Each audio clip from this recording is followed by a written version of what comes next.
살아계신 우리 주님을 고백하며 함께 다시 찬양하기 원합니다.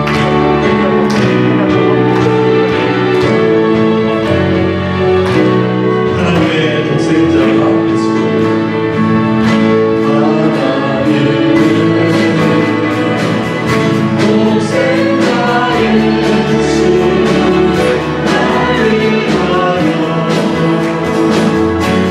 오시는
예배드립니다.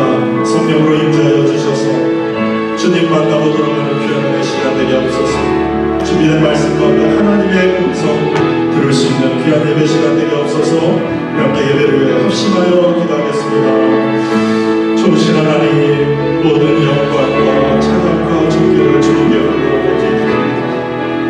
영으로서 임재하여 주시고 성령께서 우리의 예배를 주관하시고 우리가 꼭 들어야 될 주님의 음성 말씀을 우리에게 듣게 하여 주옵소서.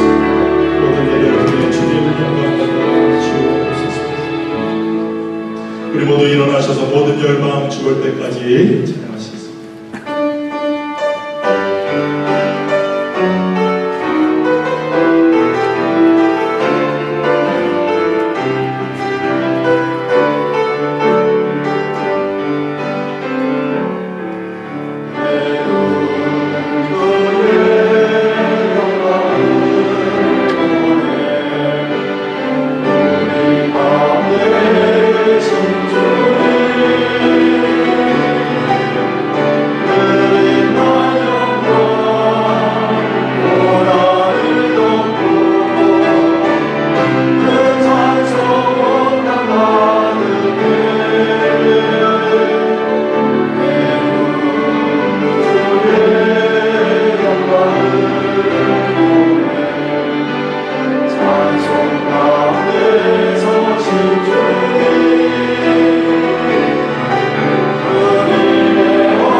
전능하신 자 하나님 여호와께서 말씀하사 해 돋는 데서부터 지는 데까지 세상을 부르셨도다. 온전히 아름다운 시온에서 하나님이 빛을 발하셨도다. 내 백성아 들을지어다. 내가 말하리라. 이스라엘아 내가 네게 증거하리라. 나는 하나님 곧 내 하나님이로다. 감사로 하나님께 제사를 드리며 지극히 높으신 자에게 내 소원을 갚으며 환난 날에 나를 부르라. 내가 너를 건지리니 네가 나를 영화롭게 하리로다. 만군의 하나님 아버지, 오늘도 귀한 설교 허락하시고 이부 예배로 살아계신 하나님께, 거룩하시고 전능하신 하나님께, 사랑이 많으신 하나님께 경배와 찬양을 올려드립니다. 이 한 시간 하나님 우리 가운데 친히 사정하시며 이 자리에 선 주의 백성들의 심령 위에 주의 성령께서 역사하여 주시옵소서. 그리하여 이 한 시간만큼은 오로지 하나님만 온 마음과 뜻과 정성 다하여서 주님께만 예배하는 귀한 경건한 자들 삼아 주시옵소서. 어찌하든지 우리의 마음을 모아 신령과 진리 안에 예배하게 하여 주셔서 하나님께서 연락하시는 예배, 사한 제사의 예배가 되게 하여 주옵소서. 성부 하나님, 성자 예수님, 성령 하나님, 삼일째 하나님께서 오늘 우리 가운데 충만하게 역사해 주시옵기를 우리 구주 예수 그리스도의 이름으로 기원하옵나이다. 아멘.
성시 19번을 교독합니다. 만군의 여호와여, 내 영혼이 여호와의 공정을 사모하여 쇠약하며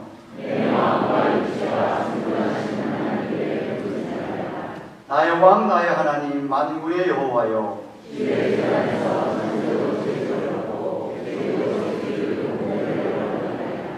주의 집에 거하는 자가 복이 있나이다. 저희가 항상 주를 찬송하리이다.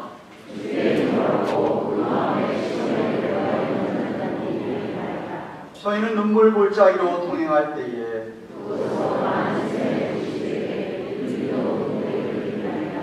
주의 궁정에서 한 날이 다른 곳에서 첫날보다 나은즉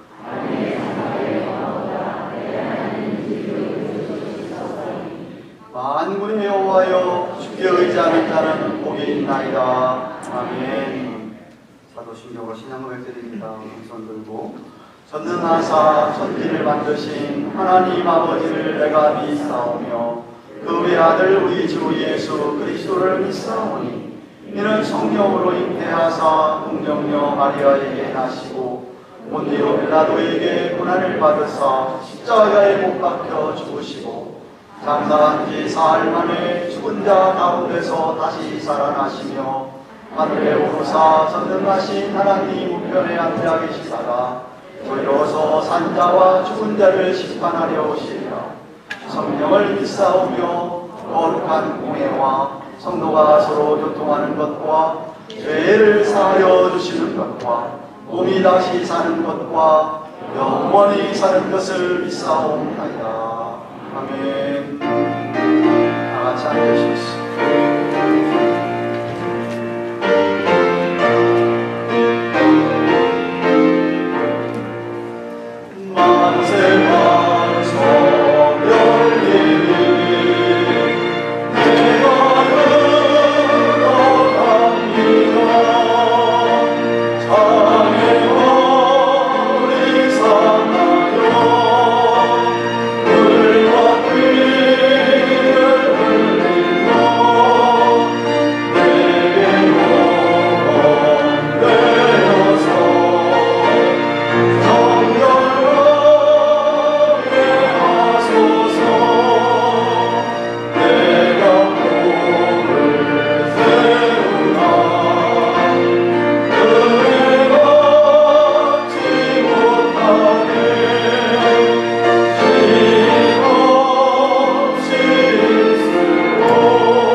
예배를 예배되게 하시는 거룩하신 하나님 아버지 앞에 우리 온 마음과 뜻과 정성을 다하여 예배드립니다. 감사와 찬송, 존귀, 영광 받으시옵소서. 우리를 향하신 주의 크고 놀라우신 한량없는 은혜와 사랑을 감사합니다. 지난 한 주간도 주님이 원하시는 뜻대로 살지 못한 것 많습니다. 용서하여 주옵소서. 육신의 정욕과 안목의 정욕을 물리칠 수 있도록 성령님 도와주시옵소서. 이 시간 이 예배와 모든 모임을 축복하여 주시옵소서. 저마다 한 심령 주님과 더욱 친밀한 교제로 나아가며 기쁨과 감사와 은혜가 넘치는 시간 되게 하여 주시옵소서. 예배 후에 각 지혜로 모입니다. 모이기에 힘써 주님 나라와 의를 위하여 선한 일을 위해 애쓰는 교회를 솔선수범하는 전도회들 다 되게 하옵소서. 오늘 또한 서로 조심하면서 점심 친교도 나눕니다. 수고하고 봉사하는 손길을 축복해 주시고 우리 모두 형제를 사랑하고 대접하기를 원하는 우리 되게 하시고 주님의 사랑을 본받고 힘없고 가난한 사람들의 진정한 이웃으로 사랑의 수고와 믿음의 역사와 소망의 인내를 이루는 참 좋은 교회가 되게 하여 주시옵소서. 6월에 출발하는 멕시코 단기 선교회 차질 없이 잘 준비된 대로 하나님 도와주시고 선교 모금을 위한 바자회와 골프대 모든 후원을 적극 동참하게 하시고 기도하게 하시고 성령님 도우심 받아 일어나 빛을 발하는 우리 교회가 되게 하여 주시옵소서. 우크라이나 전쟁이 속히 그치게 하옵소서.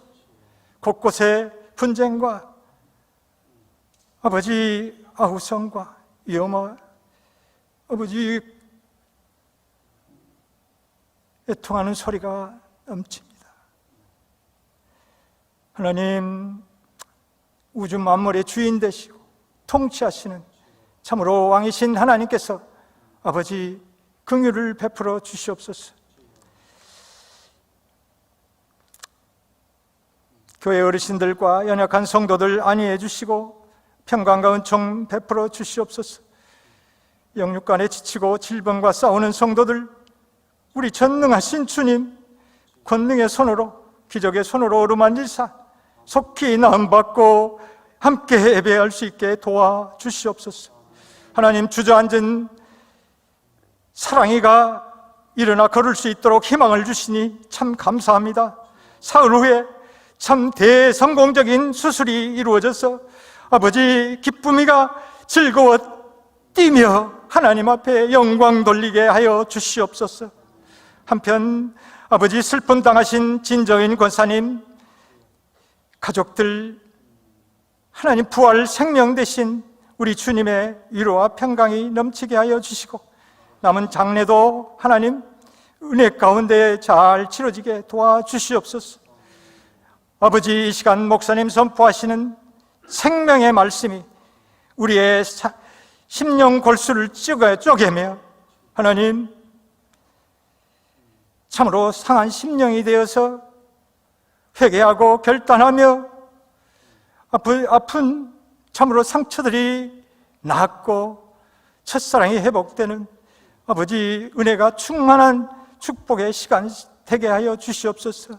하나님, 또 먼 길을 출타하십니다. 총회장으로 하나님 아버지 가시는 곳곳마다 하나님 세임 주시고 하나님의 능력으로 아버지 하나님 그곳에서도 주의 거룩한 아버지 사역을 감당하실 수 있도록 아버지 달려가도 곤비지 않고 걸어가도 피곤치 않는 우리 목사님 되게 하여 주시옵소서.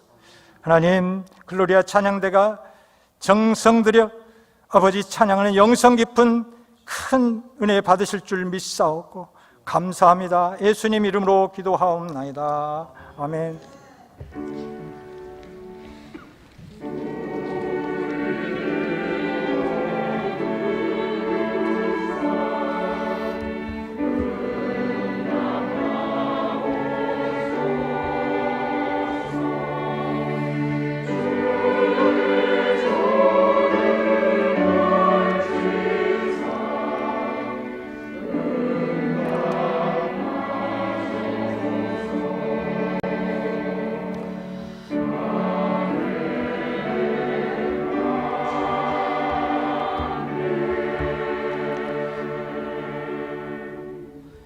하나님 말씀 누가복음 24장 36절부터 43절 차례입니다.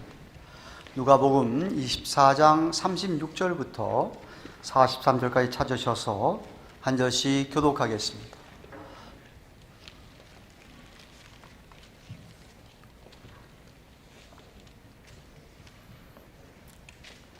찾으신 줄 알고 제가 36절을 받들어 읽겠습니다.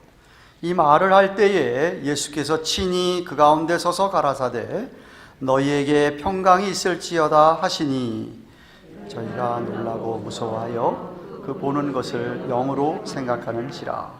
예수께서 가라사대 어찌하여 두려워하며 어찌하여 마음에 의심이 일어나느냐. 내 손과 발을 보고 나인 줄 알라. 또 나를 만져보라. 영은 살과 뼈가 없으되 너희 보는 바와 같이 나는 있느니라.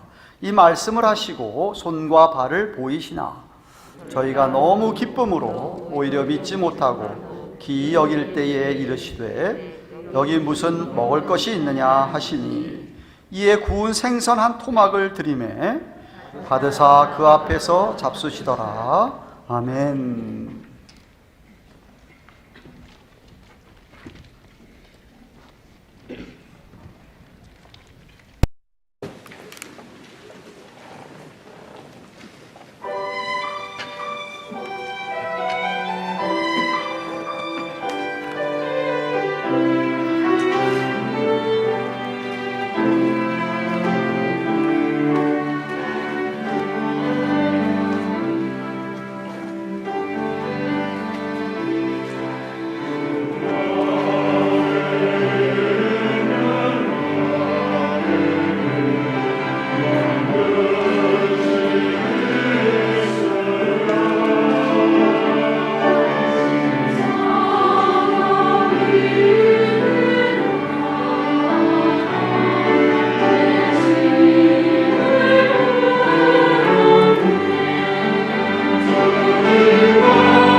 감사합니다.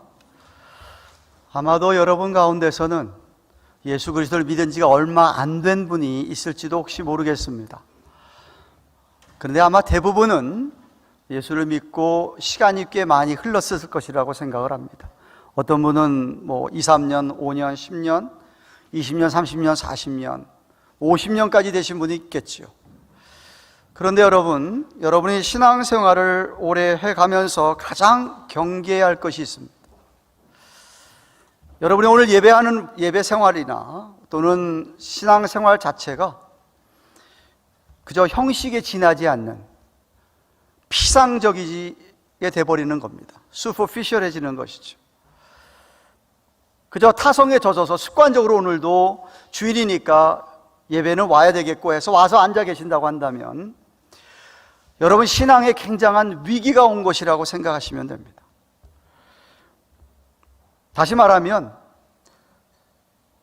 세상에서 생활할 때도 마찬가지고 예배를 와도 그렇고 여러분 마음속에 어떤 십자가의 감격이나 어떤 예수님을 생각하면 어떤 감동이나 어떤 그런 것이 우리 안에서 여러분 안에서 사라지어서 그저 밋밋하게 예수님께서 라오디게아 교회를 책망하셨을 때에 요한계시록 3장에 보면 뜨겁지도 않고 차갑지도 않는 미지근한 룩웜한 그런 신앙생활을 하고 있는 그들을 아주 책망하시면서 뜨겁지도 않고 차갑지도 않기 때문에 입에서 토해버리겠다라고 하는 말씀을 주셨어요. 전혀 감동과 감격이 없는 그런 신앙생활. 교회에서 오래 다녀서 직분을 받은 것, 신앙생활 오래 한 것, 그것이 신앙을 좋은 것이라고 생각하시면은 오해입니다. 착각입니다. 제가 목회를 약 30년 이렇게 해보니까요, 특별히 이민 목회인데 신앙을 오래 했다고 그분 신앙이 좋으냐? 천만의 말씀, 천만의 말씀.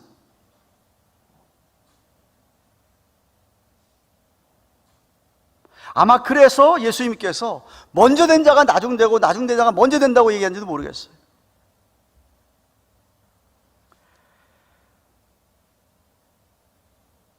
여러분의 신앙생활이 어떤지, 여러분이 예배하는 모습이 어떤지 한번 생각하면서 만약 여러분의 신앙 상태가 오늘도 예배하는 모습이 그저 마지못해 드리는 예배, 밋밋한 예배라고 한다면 저는 오늘 여러분이 예배 가운데 우리 주님을 다시 만날 수 있기를 축원합니다. 어떻게든지 여러분의 사랑이 회복이, 여러분의 감격과 그것이 회복되어야 됩니다. 결혼 생활을 20년, 30년 해가면서 전혀 내 아내에 대한, 내 남편에 대한 사랑, 감격 이런 게 전혀 없다? 결혼 생활에 위기가 찾아온 겁니다. 부부가 그러면 큰일 나죠. 어쩔 수 없이 살아갑니까? 참 안 됐습니다.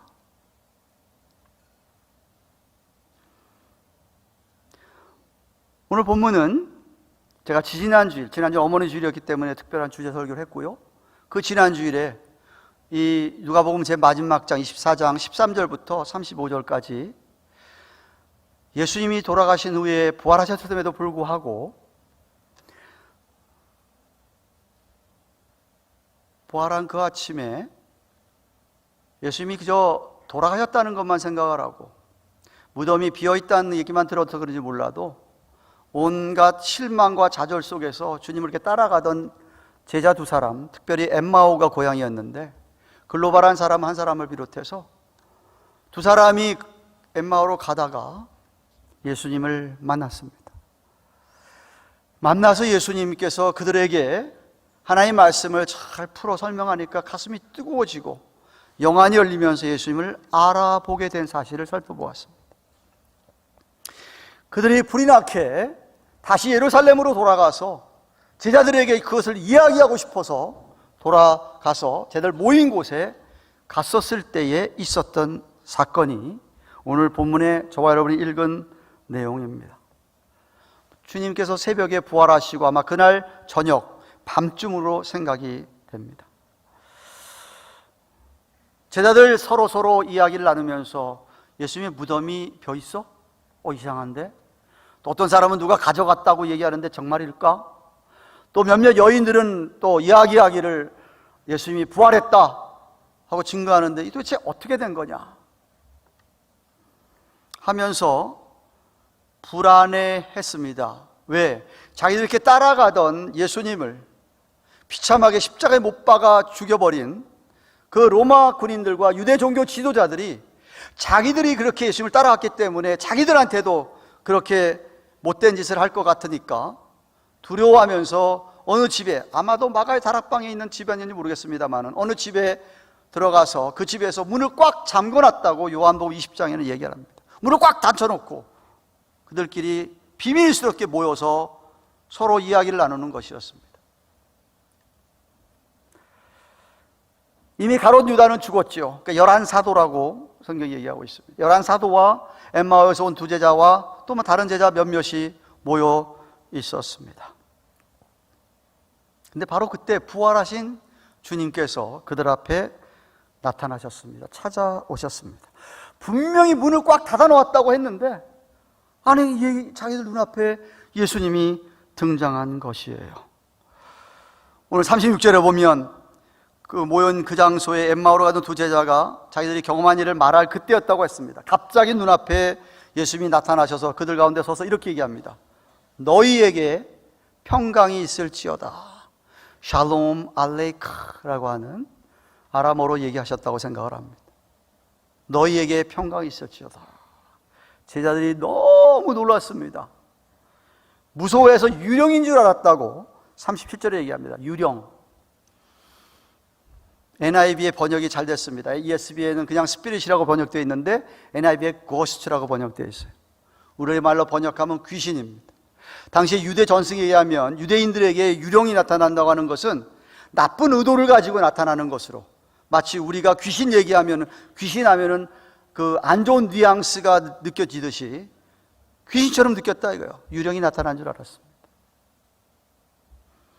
하지만 부활하신 예수님의 몸은 정말 신비로운 몸이었기 때문에 시간과 공간을 초월해서 정말 문도 열 필요가 없이 그 자리에 등장하시게 된 것이었습니다. 제자들은 믿을 수가 없었습니다. 눈과 귀를 의심했습니다. 아니 장사 지낸 바 되신 분이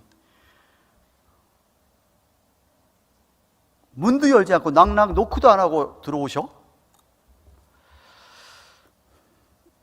그리고 오셔서 하시는 말씀이 너에게 평강이 있을지어다 말씀을 하셔. 얼마나 놀랄 일입니까? 그래서 예수님께서 38절에 이렇게 얘기하십니다.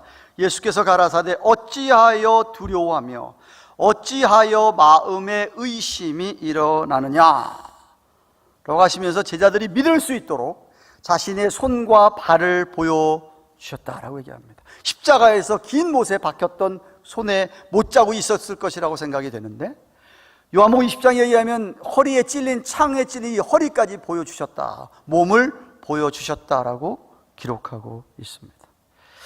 그 모습을 보고서는 너무 기뻐서 오히려 믿지 못해서 기이 여겼다고 누가는 41절 상반절에 기록합니다. 아마도 반신반의했으면 자기들의 눈을 의심할 수밖에 없었겠죠. 그렇죠? 하지만 분명히 자기들이 3년 동안 쫓아다녔던 예수님인 것을 알아보았기 때문에 깨닫게 되니까 잠시 동안 마비가 된 채 어쩔 줄을 몰라 했던 것 같습니다. 그런데 예수님께서 41절 하반절에 뭐라고 얘기하시죠? 야, 니들 가운데 먹을 게 좀 있느냐 물어보십니다. 누가 내놨는지 모르지만 생선 한 토막을 내놨다고 합니다. 예수님이 생선 한 토막을 잡수셨어요. 43절에 잡수시더라. 그렇게 하심으로 자기가 유령이 아니다 이거죠. 고스트가 아니라 진짜 살아나신 예수님인 것을 그들에게 보여주셨죠. 실체를 입증하신 것이었습니다. 그제서야 제자들이 이제 믿게 되었던 것이었죠.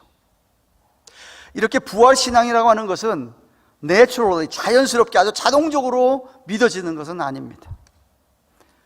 보여주시고 말하시고 또 같이 함께 음식을 먹으면서 이렇게 시간이 필요하고 이렇게 거치면서 자신들의 지정의로 확인되어지고 결단이 되어질 때에 믿음이라는 것은 생기게 되어 있는 것이고, 그때 부활신앙이 그들의 것이 되는 것이었습니다.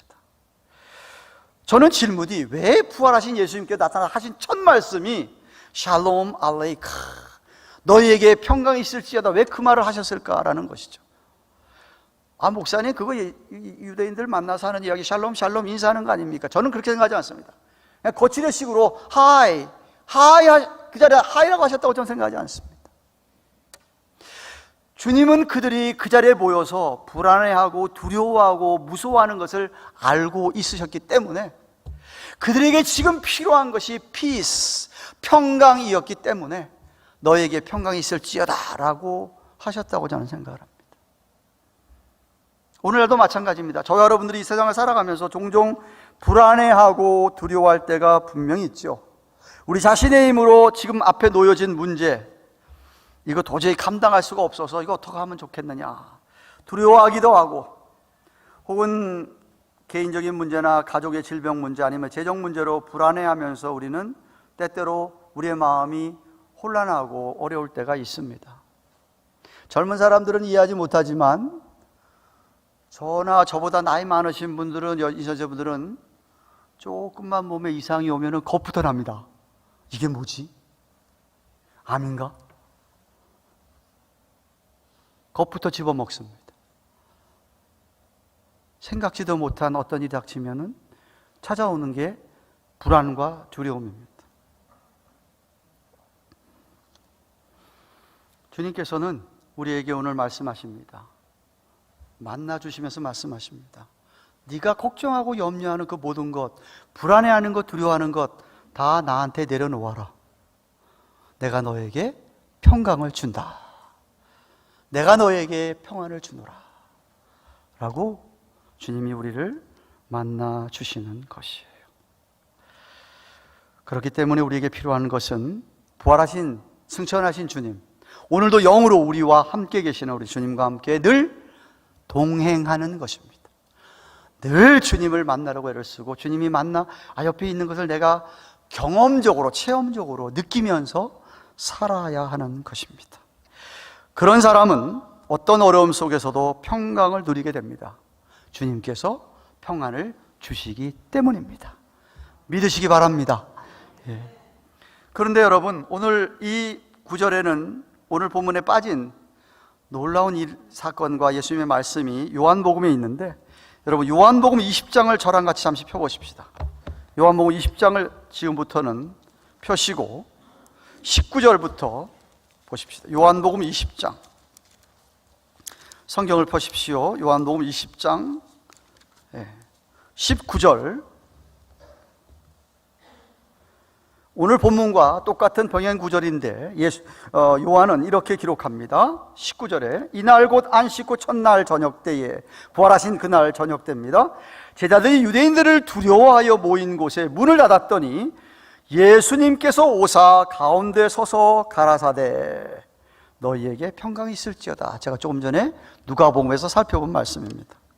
그런데 20절 말씀 보시면은 이 말씀을 하시고 손과 옆구리를 보이시니, 누가복음에는 발도 보이셨는데 옆구리도 보이시니 제자들이 가라사대, 제자들이 주를 보고 기뻐하더라.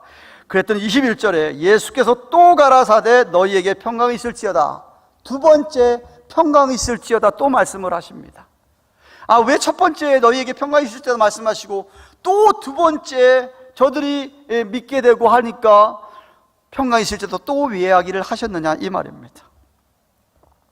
저는 생각할 때 첫 번째 말씀은 너희들이 지금 겪고 있는, 이 지금 문을 꽉 잠궈 놓고 불안해하고 떨고 있는 너희에게 지금 이 시간에 평강이 임하기를 바라고, 평강을 주시면서 그 다음 또 하시는 말씀은 이제 이 문을 떠나서 세상 속에 나아가서 너희에게 있어야 할 평강 때문에 말씀하셨다고 생각합니다. 왜냐하면 그 21절을 보십시오. 21절 보셨죠? 22절 21절 보시면은 예수께서 가라 너에게 평강이 있을지어다 하시고 하반절에 아버지께서 나를 보내신 것 같이 나도 너희를 보내노라 이렇게 얘기하십니다. 드디어 11사도가 진짜 사도, 11제자가 사도가 되는 장면입니다. 사도란 말, 아포스톨로스란 말은 보냄을 받았다라는 뜻이거든요. 그러니까 예수님 하시는 말씀에 하나님이 자기를 하늘 보좌를 버리고 이 땅에 오셔서 하나님 보내셔서 이 땅에 오셔서 자기는 그렇게 사역을 하고 이제 죽고 십자가에 돌아가시고 부활하시고 승천해서 돌아가시는데 제자들에게는 뭐냐면 너희들도 아버지가 나를 보낸 것처럼 세상에 너희를 보내겠다 이겁니다. 그냥 보내는 게 아니라 사명을 줘서 보내겠다는 것이죠. 사명을 줘서 보내겠다. 12사도는 그렇게 사명을 받았습니다. 다시 말하면 저와 여러분이 주님을 만나서 평강을 누리게 되고 내 앞에 닥쳐진 여러 가지 문제나 어려움에 힘들었는데 주님께서 찾아오셔서 내게 은혜를 주시고 평강을 주셨다고 한다면 그 다음에 가만히 있어서는 안 되고 그 다음은 여러분이 세상에 나가야 됩니다.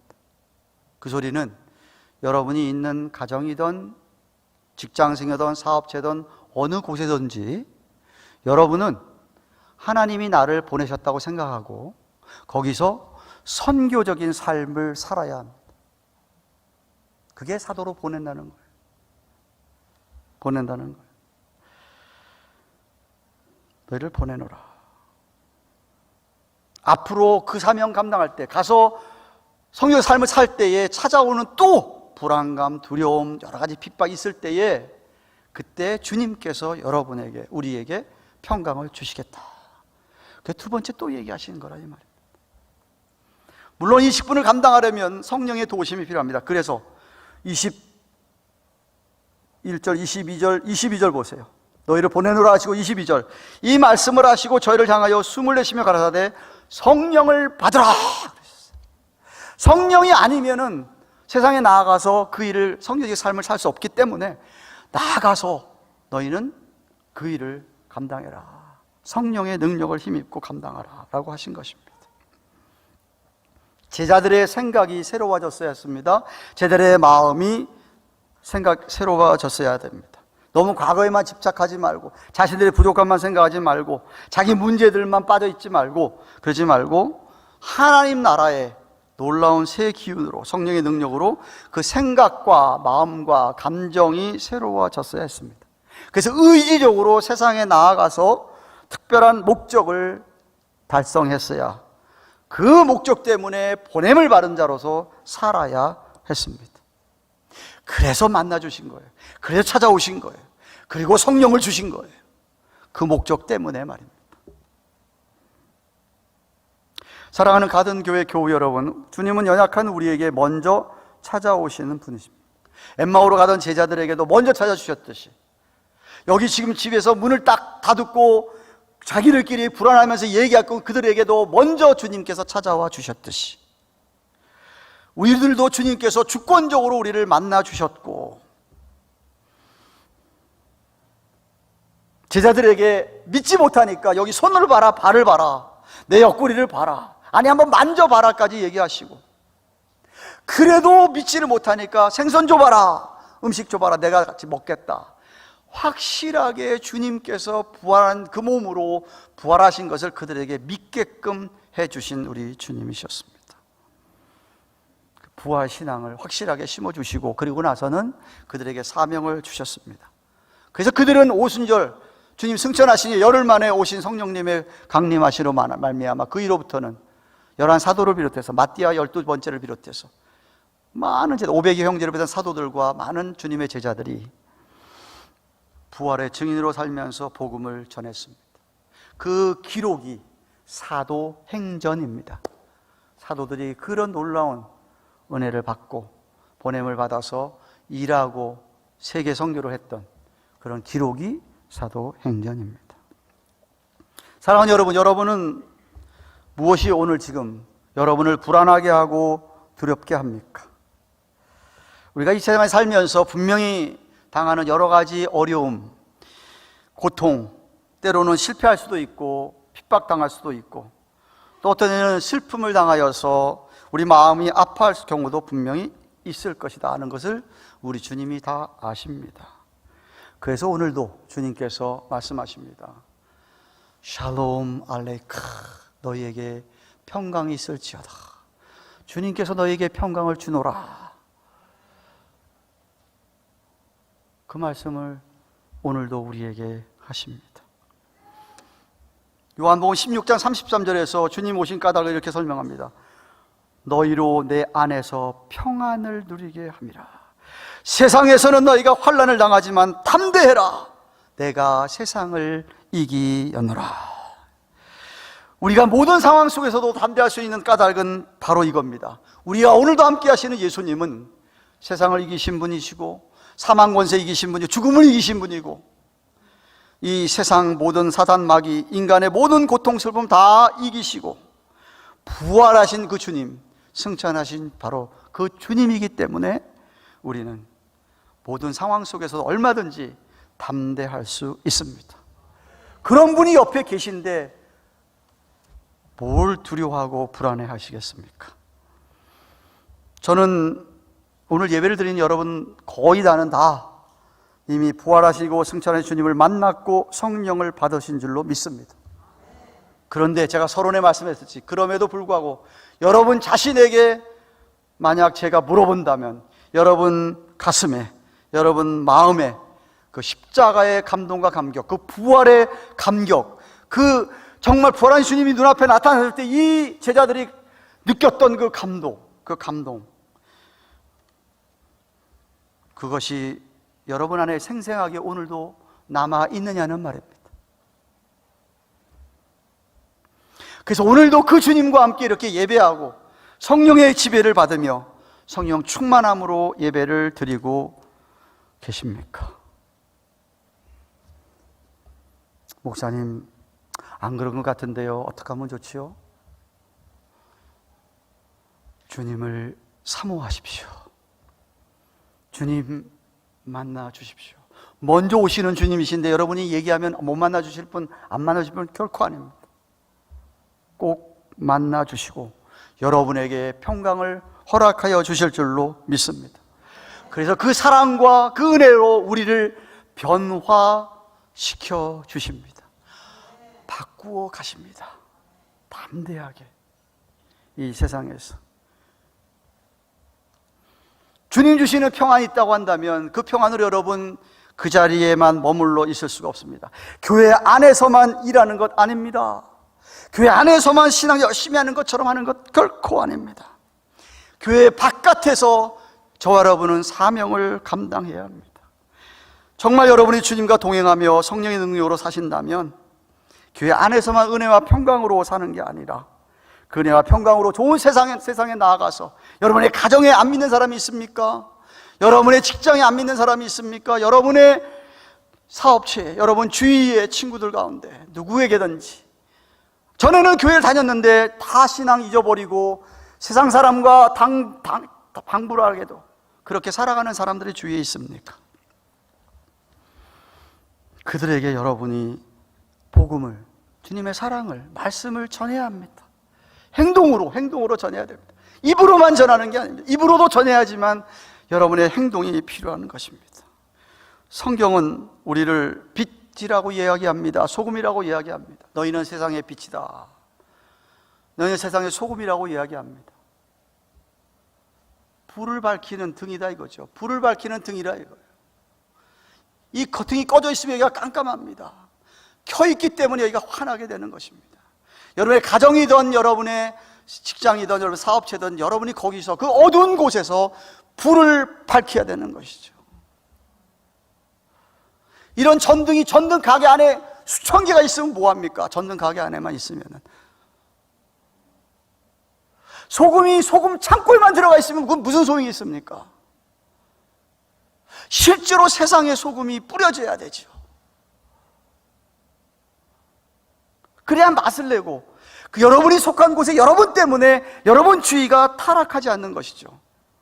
여러분 때문에, 여러분이 너무나 퓨어하니까, 여러분이 너무나도 정결하게 살아가니까, 여러분이 정말 너무나도 다르게 살아가기 때문에 여러분 주위에, 여러분 때문에 여러분 주위가 환해지고 여러분 주위의 맛을, 부패를 막아내는 그러한 삶을 우리가 살아야 합니다. 교회의 본질은요, 불쌍한 불의익들 도우라고 교회 세우신 것 아니에요. 교회의 본질은요, 죄 사함의 이 복음, 이 평안과 이 모든 죄의 굴레로부터의 자유하는 이 복음을, 이 말씀을, 이 사랑을 전하라고 교회를 세우셨어요. 여러분을 그 목적 때문에 부르셨어요. 물론 교회가 구제 사역 해야죠, 구제. 그래서 우리가 우크라이나 그렇게 힘들면 우리도 보내잖아요, 돈. 해야 되죠. 근데 제 얘기는 그게 주된 목적이 아니라, 그게 우리가 진짜 해야 될 일이 아니라는 거예요. 안 믿는 사람들도 그거 하잖아요. 안 믿는 사람들도 해요. 한국어 신문, 중앙일보 신문에 우크라이나, 그렇게 많이들 돈 내요. 그 안 믿는 사람도 하는 거예요. 믿는 사람뿐만 하는 게 아니에요. 근데 믿는 사람들하고 교회라고 한다면 그게 첫째 일이 아니고, 우리가 할 일은 잃어버린 영혼들에게 복음을 전해서 돌아오게 하는 거예요. 예수님께서 제자들을 부르시면서 뭐라 그랬어요? 너희는 사람을 낚는 어부가 되게 하리라. 사람을 낚는 어부가 돼요. 여러분 때문에 누군가가 낙혀졌습니까? 여러분 때문에 누군가가 이 자리에 앉아 있습니까? 여러분 누군가가 지금 신앙생활 잘 하고 있습니까? 교회 생활을 10년, 20년, 30년, 40년, 50년 했으면 뭐해? 한 사람도 주 앞에 불러내온 사람이 없어. 상당히 심각한 겁니다. 자기 신앙 점검해 보아야 됩니다. 여러분 때문에 누군가가 선한 영향을 받고 있어야 된다는 이야기죠. 선교적 삶을 살아드려야 된다는 거예요. 물론 내가 그렇게 살아도 한 사람도 안 돌아올 수 있어요. 어느 선교사님 가서 40년 선교했는데 한 사람 돌아왔다나? 그럴 수 있어요. 제 얘기는 그 결과는 주께 맡겨놓더라도 여러분의 삶 속에, 여러분의 행동 속에, 여러분이 세상 사람들과의 관계 속에 정말로 부활신앙을 갖고 있는 사람처럼 살아드림으로 말미암아 여러분 주위가 임팩트를 받고 있냐 이거죠.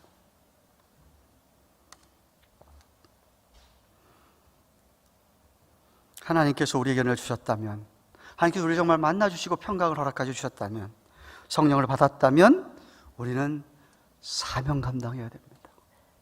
목사만 아니에요, 장로님만 아니에요, 전도사님만 아니에요. Everybody가 다 만인 제사장이라고 그랬어요. 여러분 다 제사장들, 누군가를 위해서 기도해주며 누군가를 인도해야 될 책임이 있는 거죠. 책임이 있습니다. 여러분 구약에서 하나님께서 가나안 땅 주겠다고 약속을 했습니다. 아브라함부터 약속했죠. 이삭과 야곱에게 다 약속을 했어요. 그 약속이 언제 지켜졌어요? 출애굽 나서 나중에 한참 지난 다음에 여호수아 때부터 지켜지기 시작을 했어요. 근데 여호수아가 요단강 건너기 전에, 가나안 땅 정복하기 전에 하나님께서 여호수아에게 이렇게 말씀하십니다. 여호수아서 1장 3절에 내가 모세에게 말한 바와 같이 물은 너희 발바닥으로 밟는 곳을 가나안 땅입니다. 내가 다 너희에게 주었노니, 아직 가지도 않았습니다. 그런데 주었다고 얘기합니다. 근데 여러분, 그러면 다 주었구나 하고 여호수아가 그 자리에 가만히 있고 요단강 안 건너지 않았으면 가나안 땅이 정복되었을까요? 안 됐지요. 여호수아가 그 말씀을 믿고 나아가서 정말 싸웠어요. 그래서 정복한 거예요. 약속의 말씀이 있어요. 여러분 책임이 있어요. 여러분이 이 세상에 살면서 선교적 삶을 살아셔야 돼요. 누군가가 여러분 때문에 하나님이 있는 것이 믿어져야 돼요.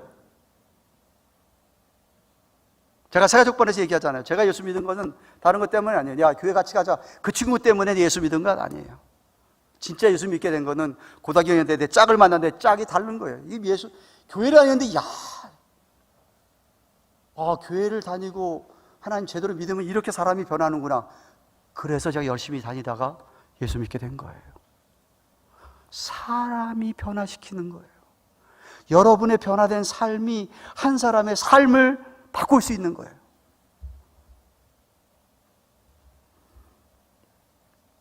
말씀했습니다. 사랑하는 여러분, 혹시 과거의 실패, 실수로 인해서 의기소침해가지고 마치 오늘 이렇게 제자들이 문 꽉 걸어 잠그고 어느 집에서 그냥 웅성웅성 모여서 불안해하고 얘기하고 있는 그 제자들처럼 낙심되면서 내가 뭘 해? 내가 아무것도 못해. 내가 무슨 전도를 하고 내가 뭘 해? 라고 말씀하시는 분이 계십니까? 주님을 다시 만나시기를 바랍니다. 주님의 십자가의 사랑을 다시 한번 경험하게 되기를 바랍니다. 성령의 충만을 받으셔야 됩니다. 자아를 내려놓으셔야죠. 여러분, 자아를 내려놓으셔야 됩니다. 불신앙의 죄를 회개하고 그거 다 용서해 주시는 주님 앞에 주님께서 샬롬 알레이크라고 하는 평강을 여러분이 누리시고 사명을 감당하시기를 축원합니다. 우리 가든교회 교우라면 누구나 한 사람도 빠짐없이 다 부름을 받은 자로서, 세상으로 보냄을 받은 자로서 정말 여러분이 교회에 와서 예배드리고 교인들과 만나서 교제하고 친교하고 섬기고 봉사하는 것보다 더 중요한 게 교회를 떠나서 여러분 집에서, 가정에서, 여러분의 직장에서, 여러분 사업체에서 여러분이 어떤 모습으로 사느냐가 훨씬 더 중요합니다. 그것 때문에 우리가 예배하는 거예요. 그것 때문에 말씀을 듣고 그것 때문에 봉사하는 거예요. 그래서 우리 모두가 세상에 보내노라는 말씀에 순종하면서 보냄을 받은 자처럼 선교적 삶을 살아가시기를 주님의 이름으로 축원합니다. 기도하십시다.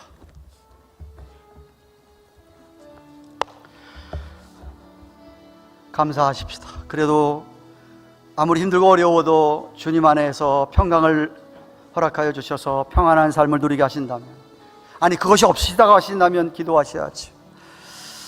그러면 주님께서 여러분 만나주시고 평강 허락하여 주실 것입니다. 그런데 평강 허락하여 주시면 그것 가지고 우리는 세상에서 빛으로 살아야 됩니다.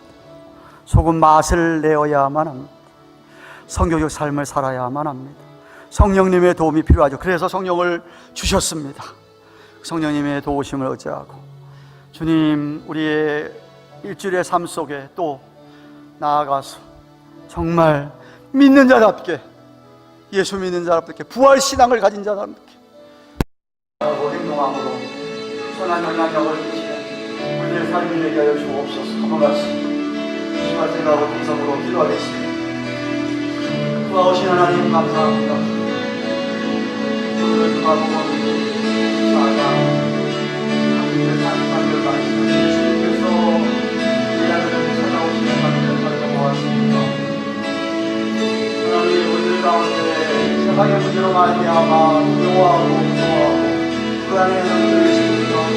주님 만나주시고 찾아가 주셔서 평강으로 평안으로 은혜로 저를 채워주시옵소서.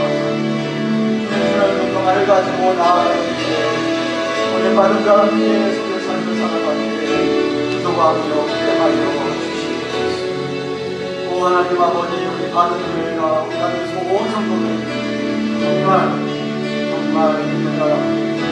하나님 나아가서 빛으로 소금으로 살게 하여 주옵소서. 예수님의 이름으로 기도합니다. 주님 앞에 나가며 178상 찬송하고 헌금하겠습니다.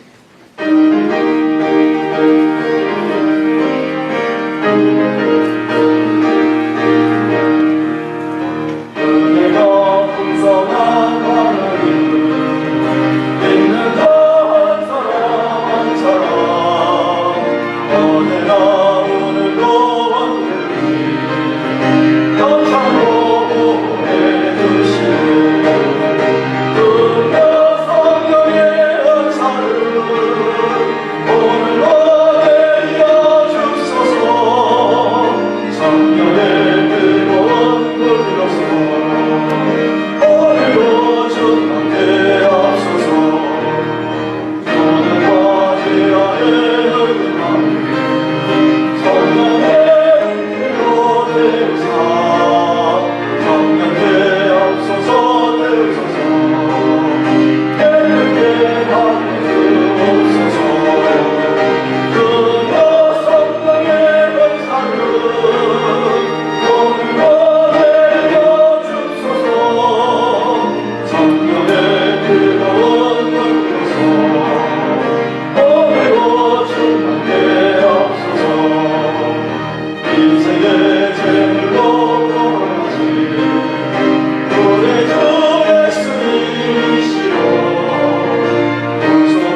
하시는 분 계시네요. 의차하고 어디 계세요?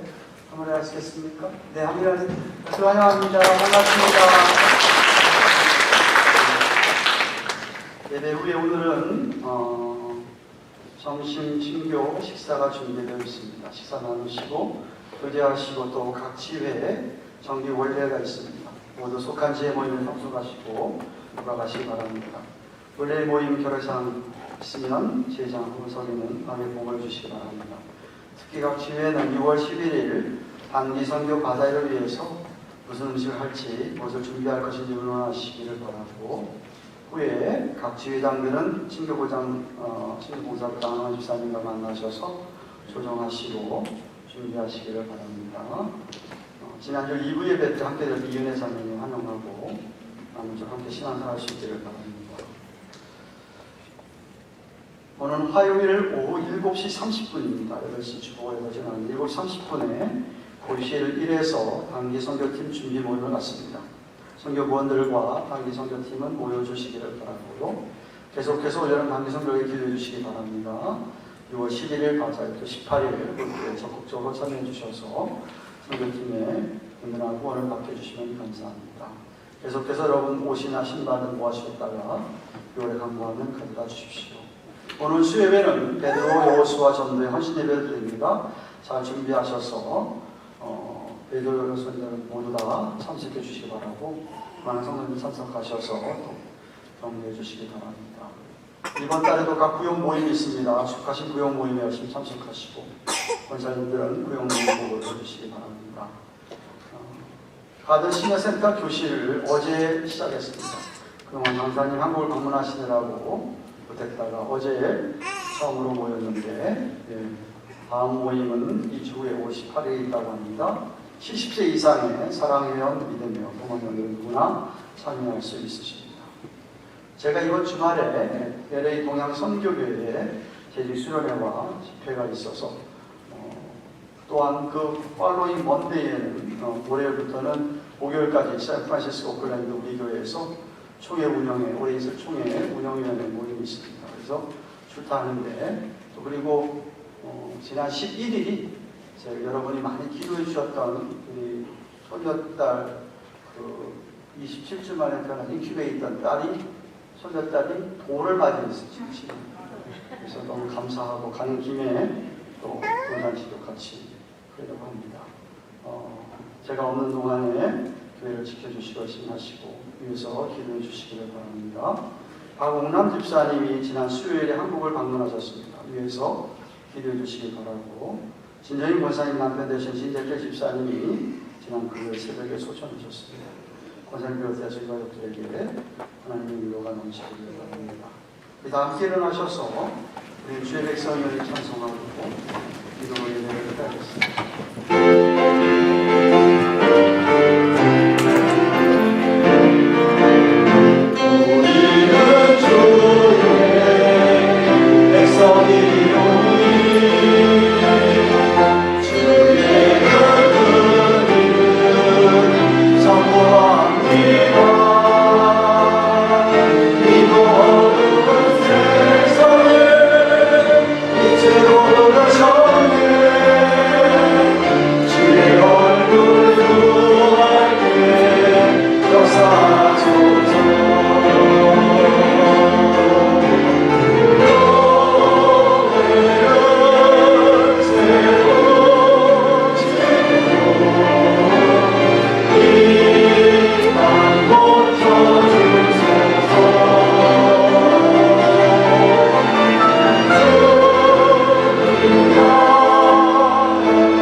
저희들 오늘도 이렇게 거룩한 성일에 예배를 드릴 수 있도록 귀한 복을 허락하여 주셔서 감사를 드립니다.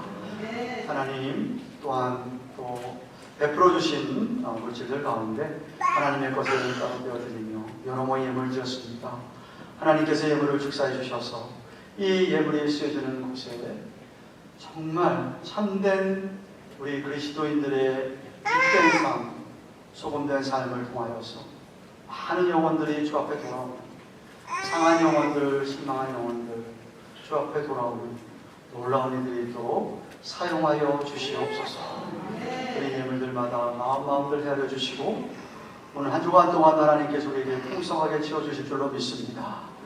주님 주시는 것들 정말 세상에서 주님을 나타내고 드러내는, 사랑을 나타내고 드러내는, 복음을 전하는데 쓰임받는 우리의 인생들이 다 되게 하여 주시옵소서. 이제는 우리의 구주가 되신 예수 그리스도의 그 크신 은혜와 하나님 아버지의 영원하고도 급진하신 말로도 할 수 없는 그 사랑, 성령님의 감화감동하신 교통하심, 함께 하시면서 위로하시는 은혜가 늘 주님의 십자가 사랑과 부활의 감격을 다시 만날 날을 소망하는 그런 감동 속에 우리의 믿음이 식어지지 않게 하여 주셔서 세상에서 참으로 성교적 삶을 살아가기에 부족함이 없는 우리 모두가 되기를 간절히 바라는 성령의 도우심을 기다리는 바라는 모든 주의 백성들 머리 저들의 새롭고 허락하신 자녀들과 세워주신 주님의 교회와 온 세상에 있는 사랑하는 선교사님들의 사역들 이제로부터 영원토록 함께 계실지어다. 아멘.